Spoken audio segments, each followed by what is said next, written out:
materials. Raw materials are expensive. So decision is taken by the top management, the finance department, the purchase together. So to release the orders in the first week of the month, so you get raw materials after 3 months, 4 months, depending on the lead time. Okay, so every month orders get released. So more or less, your time is fixed, more or less. If you are lead by 4 or 5 days, it's okay. But there are some organizations which are very strict. If you go to supermarkets, they will go VDFQ, variable time, fixed quantity. Yeah. So raw material, because it is expensive, has a high lead time, you are working on FTV. So expensive and high lead time. High lead time to buy. But at the same time, if you see others, maybe you want to keep good, you want to buy tea, sugar, some waste cloth for soap, some waste cloth for cleaning your hands. You cannot release orders every now and then. It's very tedious. So maybe the purchase department releases the orders for the entire month.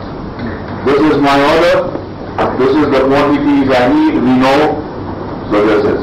So in extreme cases, this model works. Expensive, very cheap. High lead time, low lead time, very low lead time. That means here the supplier has to be within the town. So he comes every Saturday morning and replaces what you have consumed. Okay? Similarly, if you have consumables and if you are buying locally, oil, grease, etc., then FTDQ model is preferred. From nearby.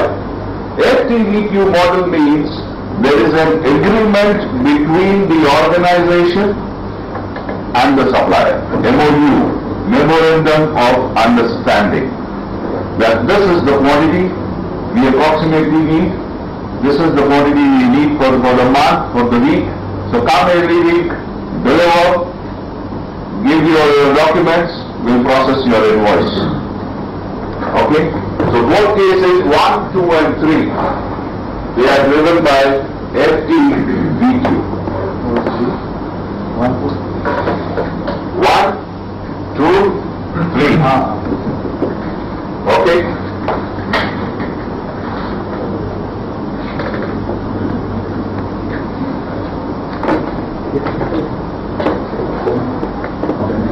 Now,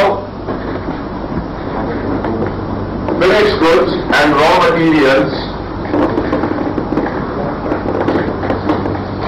they are again categorized into runners, repeaters and strangers. So runners, fast moving, repeaters, FTVQ, major spare, VDFQ. Okay, 3 things. Now what is the mathematics behind this VDFQ? Let's see that first.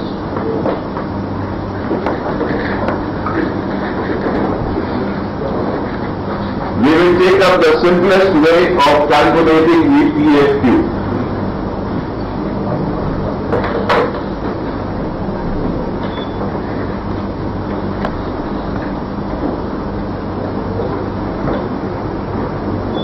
VPFQ. Now whatever model is applicable to finished goods is also applicable to the mathematics is the same. Whether it is for raw material or whether it is for finished goods, does not change.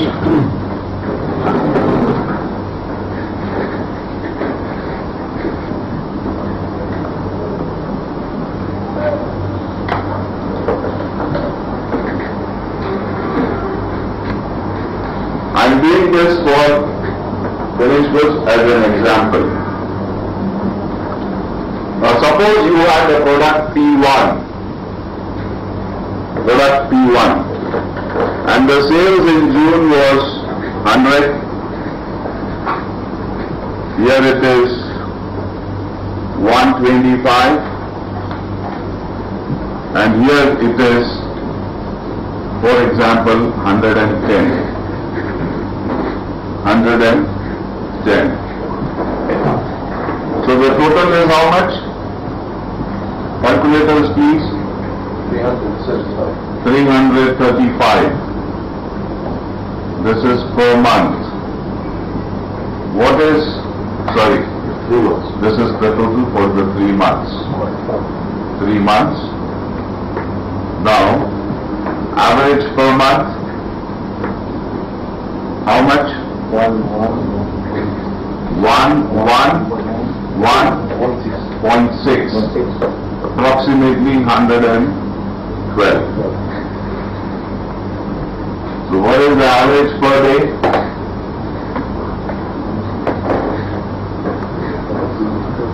Your sales is working all 30 days or it is working only 25 days? Shipping works all days? Okay.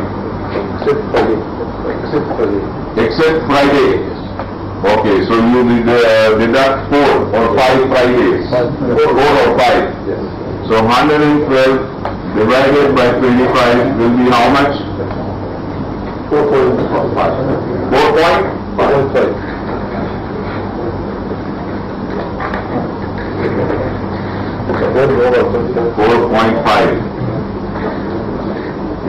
So my average sales for product P1 is 4.5 per day. Okay. Now what is my production lead time? Production lead time.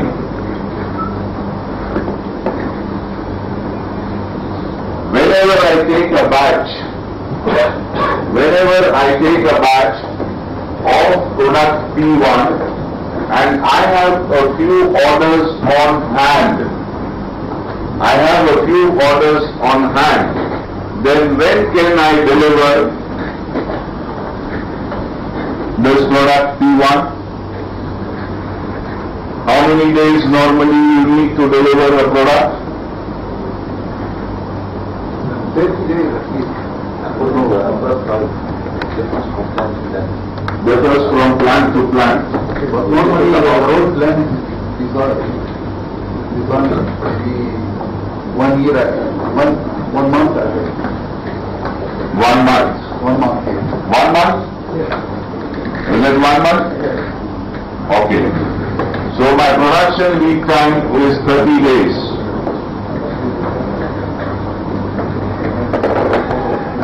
Okay. Sometimes it is not possible to deliver in 30 days because you may have holidays or you may have a breakdown or you have a shutdown, annual maintenance, some shipping issues, some internal issues. So you build in safety time, which is buffer. Safety time is 20% of production lead time. If you are buying the raw material, this production lead time will become purchase lead time. So PLT is either production lead time or purchase lead time. So what is the safety time? 6 days. So what is my total lead time? Total lead time 30 plus 6 is equal to 36. 30 plus 6 is equal to 36. Now my reorder level.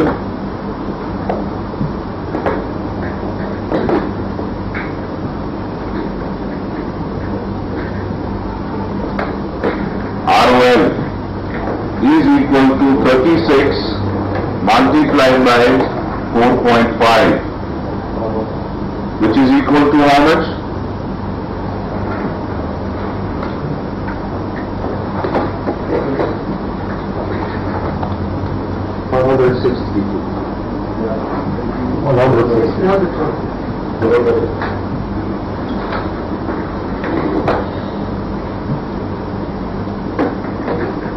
It is also called your min stock, minimum stock.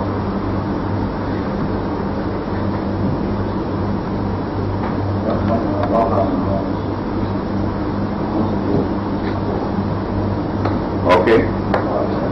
Now, what is my minimum production batch quantity? Whenever I set this product on the machine, suppose I take a minimum batch size of maybe 50, for example, for this product, minimum quantity. When I change from one product to another product, I give minimum 50 pieces before I change. Yes? 1,600. No, it's 4.5. No, 4.5.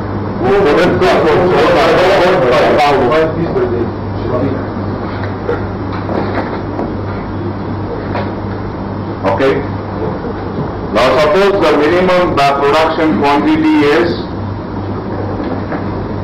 50. So what will be my maximum stock?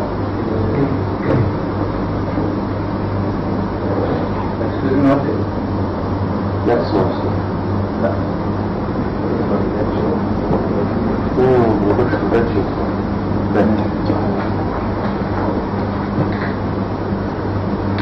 Once you understand this, then we go to the higher form of this formula.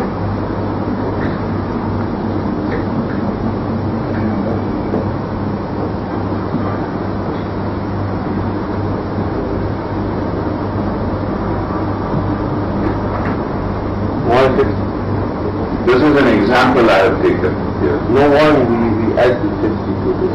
Okay. The value already exceeding 50 value. So till here you are okay? Minimum level? Yes. Now when you reach a minimum level, a signal goes to manufacturing, a trigger that we have reached minimum, you start producing. And how much they produce? A minimum quantity in one go. Now when they are producing a minimum quantity, okay, maybe the 162 has not sold. Maybe. True? Possible? Possible. So you have 162 in stock and another 50 coming to your warehouse. So your warehouse will have maximum how much? 212. No. I don't get it. Left one. What? Because this 36 multiplied by 4, 4.5. So 16.2. You add 50, so 6.2. Not 2.1. Where? One time. You have 50 here. Minimum production, that's and you have the minimum stock. One is No, 162. It is 162.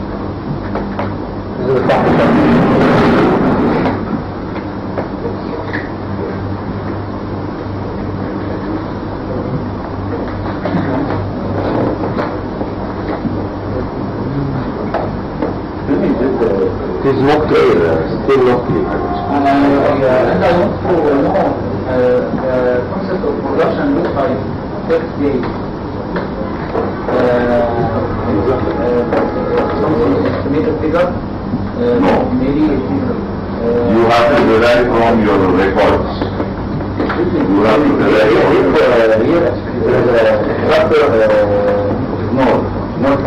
That's the big part.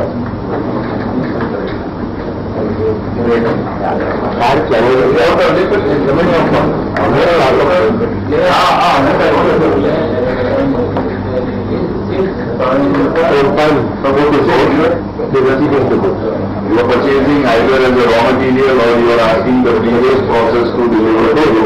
That is also purchasing. It's lead time. قلت لك انا عايز بكره Let's first discuss finished goods. Then I will ask you raw material. The following day, DRI, I need so much tons of steel. Okay, DRI already has some orders for your entire. So when will my order get executed? That is the lead time to manufacture. That is the lead time to manufacture. That is production lead time. Ideally it's very high for you. It cannot be so high, but I put it for your, because you told me I put it here. It's very high. But let's forget low and high as of now. Let's understand the formula. Actually, this is normal value. But in some cases, we put urgent order to can produce it, I think, in 1 or 2 weeks. Okay. From that you talking about long, you see, okay, but in talking about that,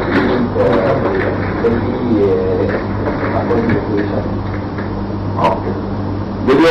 Are you all clear now with the formula or some doubts? No. Let me explain again. Everything is dependent on previous consumption. Your trends of manufacturing, your trends of sales will depend on your previous sales, previous manufacturing quantities. You cannot just forecast that we are going to increase by 40%, 50%. No. There is a trend in the market. How to capture that trend also, I will go to step 2 of this formula. Let's be first clear with this one. So 3 months of sale, what is the total sales in the 3 months? What is the sales per month? What is the average sales per day?